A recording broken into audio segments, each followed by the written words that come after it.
get the fun job of overhauling this shrimp tank. There is some beautiful healthy shrimp in here. There's some what looks like neon tetras and just due for a bit of an overhaul. So the very first thing I'll do is start testing the water. Now, something you need to be very aware of when overhauling these aquariums that haven't been touched for a while is that within the deep substrate of this situation, you can see that there's a fine silt over the top, and then you've got the aqua soil underneath. Now, what this fine silt will do is stop oxygen going into this substrate here. Now, generally, if there's a good cover of plant roots, then this really is not a problem. But if the plant roots aren't infiltrating through this bottom and this silt finds its way down through the bottom there, you can start forming anoxic zones that can actually discharge hydrogen sulfide that's actually poisonous. It's poisonous to the animals, and it's definitely poisonous to you. So what would be a good safeguard is any time that you're doing a job like this, when you finish the job, if you put polyfilter into the filter, then the polyfilter is able to remove any poisonous hydrogen sulfide. So this particular service, I'm going to do my best not to disturb that substrate there, because I don't want to release hydrogen sulfide into this tank. If there was polyfilter on site, which there isn't, then I wouldn't be as worried about that. But that's absolutely a concern. So what I would not want to do is start planting this aquarium and pushing plants into the bottom of this substrate without polyfilter in the water, because once again, there's every chance that hydrogen sulfide is going to be released in this situation. Now, if this happens and you're very unlucky, you may lose the animals in your tank. Now, I am not saying that this is necessarily going to happen, because I've been involved in these jobs where everything appears to have been fine, but I've also been involved in these jobs where you do lose the fish, and you don't necessarily lose the fish straight away. It's possible that I go and penetrate this substrate, and then over the next week, the fish or the animals in the tank slowly die off. So you also can't go off the smell, because some people will use the rotten egg smell as an indication of hydrogen sulfide or similar gases. But the rotten egg smell is only there depending on the level of hydrogen sulfide. If the hydrogen sulfide is super high, there's often no egg smell. So you do not smell the egg smell, but all your animals die. So that's just something that I would bear in mind.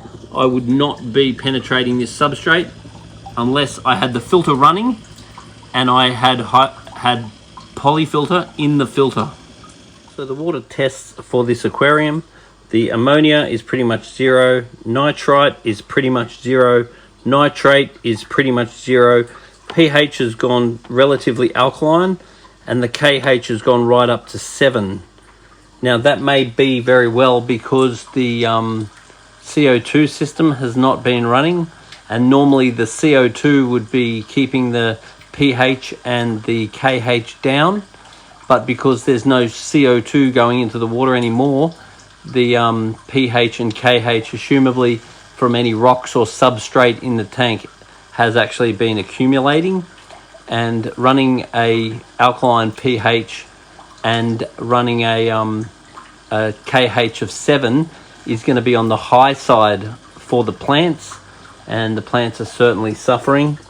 And the GH is basically 0. So though that's not really the end of the world for shrimp, I really rather it not be 0. So I'll add a little bit of GH salt. So I recommend that just to make sure the level is definitely above 0.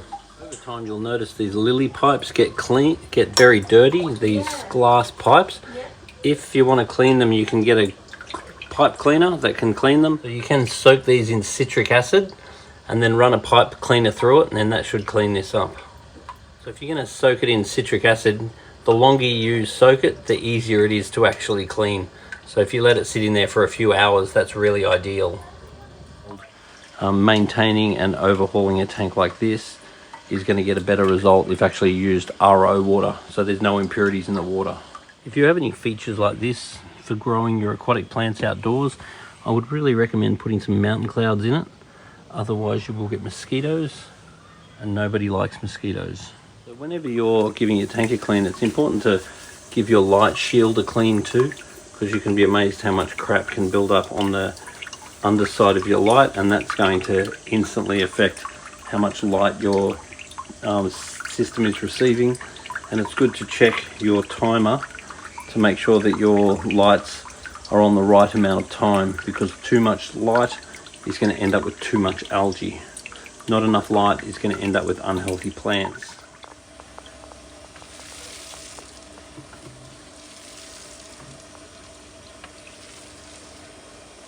Now, as well as having a heater in your aquarium, it's quite important that you have a thermometer as well, because the thermometer is the thing that tells you the actual temperature, and the heater is the thing that gives you the temperature. So the thermometer is able to monitor your temperature during water changes, and also able to monitor that your heater is working efficiently.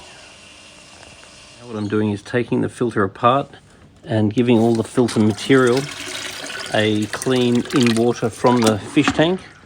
It's really important we don't use tap water to clean this filter, otherwise all the good bacteria in the filter can be killed by the chlorine in the tap water. So we're going to give this a clean, and then in a perfect world, sooner than later, we want to add some polyfilter into the filter, because that's going to allow us to do more on the tank without fear of hydrogen sulfide, particularly when we start replanting this aquarium. It's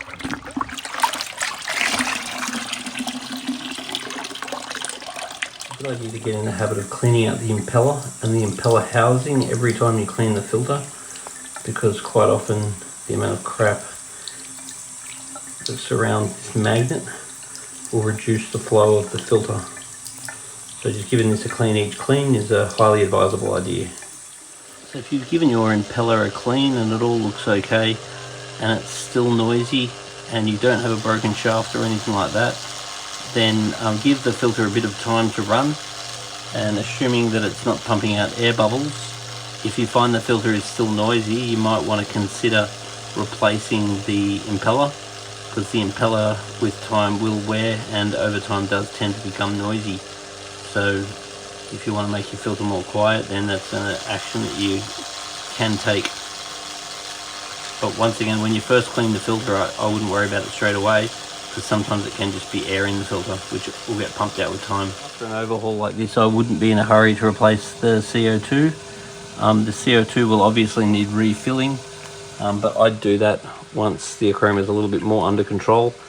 Definitely once I've sorted out any potential hydrogen sulfide issues, and once I've started replanting the tank, then I would definitely get the CO2 refilled. So what I've done now is just got myself a hose, and I've put my thumb over the end of the hose, and then I've gone through the substrate, just sucking all the sediment off the top. But the amount of sediment in this tank right now is unbelievable. So when it is this bad, particularly if you wouldn't mind doing something different with your tank, you could use this opportunity to start again. If you didn't want to do that, then definitely make sure you use polyfilter before you pursue planting and starting again with this tank. So an aquarium is something that takes time to get out of control, but also it takes time to get it in control. So what you don't want to do is go doing some big, massive, extreme change, because that can cause the system more stress than need be. What you want to do is give the filter a good clean, give the tank a good clean, give it a good water change, and then just let it stabilize. Then sooner than later, like preferably within the next week, you can repeat that process until you do improve the quality of your water and do improve the quality of your system. You just don't want to do it all in one go, because the shock can often not be worth it.